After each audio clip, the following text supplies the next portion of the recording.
अचानक सिर घुमाकर देखा तो लगा जैसे कोई उन पर नजर रख रहा है। ट्रक पर सवार दो लोग उन्हें बुरी नियत से देख रहे थे। कैदियों वाली गाड़ी ने तुरंत रिवर्स लिया। वे गाड़ी मोड़ने ही वाले थे कि तभी पीछे से एक डंपर ट्रक ने जोरदार टक्कर मार दी। उस भयानक टक्कर से गाड़ी का इंजन पूरी तरह बंद हो गया और अंदर बैठे लोग भी पूरी तरह बौखला गए। इससे पहले कि वे कुछ समझ पाते, सामने वाले ट्रक और पीछे वाले डंपर ट्रक से दो हमलावर नीचे उतरे। लगातार गोलियां चलने लगी। गाड़ी में सवार लोग बीच में फंस गए थे और उनके पास पलटवार का कोई मौका नहीं था। जैसे ही एक हमलावर की मैगजीन खाली हुई, पुलिस वाले को मौका मिल गया। उसने उसे गोली मारकर गिरा दिया और तेजी से आगे बढ़ा। वो दूसरी तरफ से पीछे घूमकर जाना चाहता था, लेकिन दूर एक स्नाइपर उस पर नजर गड़ाए बैठा था। इधर लड़ाई अभी भी जारी थी। होश में आते ही पुलिस वालों ने जवाबी फायरिंग शुरू की, पर वे गाड़ी के अंदर फंसे हुए थे। उनका मारा जाना अब बस कुछ ही समय की बात थी। अचानक चारों ओर सन्नाटा छा गया। पीछे से घूमने वाला शख्स हमला करने ही वाला था, लेकिन स्नाइपर लगातार उसे देख रहा था। एक दबी हुई आवाज के साथ चारों पुलिस वाले अपनी जान गंवा बैठे। अब सिर्फ कैदी ब्रैंडन बचा था। उसने अपनी हथकड़ियां खोली और फुर्ती से दो बंदूकें उठा ली। वो अपनी तरफ बढ़ रहे हमलावरों पर नजर रखने लगा। ब्रैंडन को लगा कि सब खत्म हो गया और वो वहां से निकलने की तैयारी करने लगा। तभी जमीन पर गिरा एक हमलावर अचानक होश में आ गया। इतना ही नहीं, दूर बैठे स्नाइपर ने भी ड्राइवर की सीट पर बैठे ब्रैंडन पर निशाना साध लिया। स्नाइपर हैरान था, क्योंकि ब्रैंडन की फुर्ती बहुत तेज थी। ब्रैंडन के भी पसीने छूट रहे थे।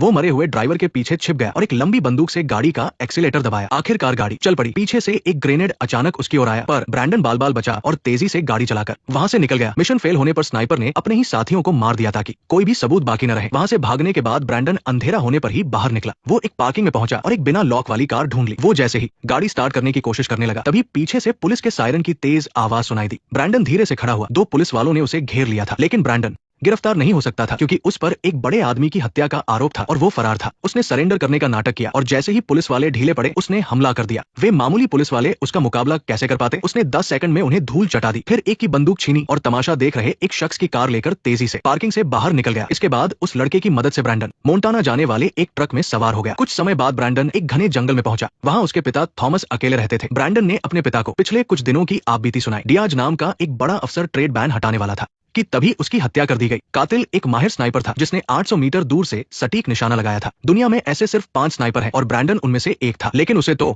कुछ पता ही नहीं था। वो तो घर पर गेम खेल रहा था। तभी छत पर हेलीकॉप्टर की तेज आवाज गूंजी और एक स्पेशल टीम ने उसके घर का दरवाजा तोड़ दिया। फिर बिना कुछ पूछे उन्होंने ब्रैंडन को जमीन पर पटक दिया। उसे पकड़कर ले जाया जाने लगा। जाते वक्त वो सोच रहा था कि आखिर ये सब क्या हो रहा है। ब्रैंडन को सिएटल में बने एक सेफ हाउस ले जाया गया। डियाज की हत्या के जुर्म में उसे पकड़ा गया था, सिर्फ इसलिए नहीं कि वो माहिर था, बल्कि इसलिए क्योंकि स्नाइपर वाली जगह पर एक बाल मिला था। जांच के बाद वो बाल ब्रैंडन का निकला। साफ था कि उसे फंसाया जा रहा था, लेकिन वो साबित नहीं कर पा रहा था कि वारदात के वक्त वो कहां था और उसका गवाह कौन है। यहाँ कोई नतीजा नहीं निकलता देख ब्रैंडन को पूछताछ के लिए हेडक्वार्टर शिफ्ट किया जा रहा था, पर रास्ते में हमला हो गया और वो किस्मत से बच निकला। अब कोई रास्ता न देख हुआ अपने पिता के पास पहुंचा। रास्ते में हमला करने वाले जरूर ब्रैंडन का मुंह बंद करना चाहते थे। इतनी बड़ी हिम्मत करने वाले लोग जरूर ताकतवर होंगे, इसलिए ब्रैंडन ने अभी सामने न आने का फैसला किया जब तक उसके पिता थॉमस सब पता नहीं लगा लेते। पर मुसीबत फिर भी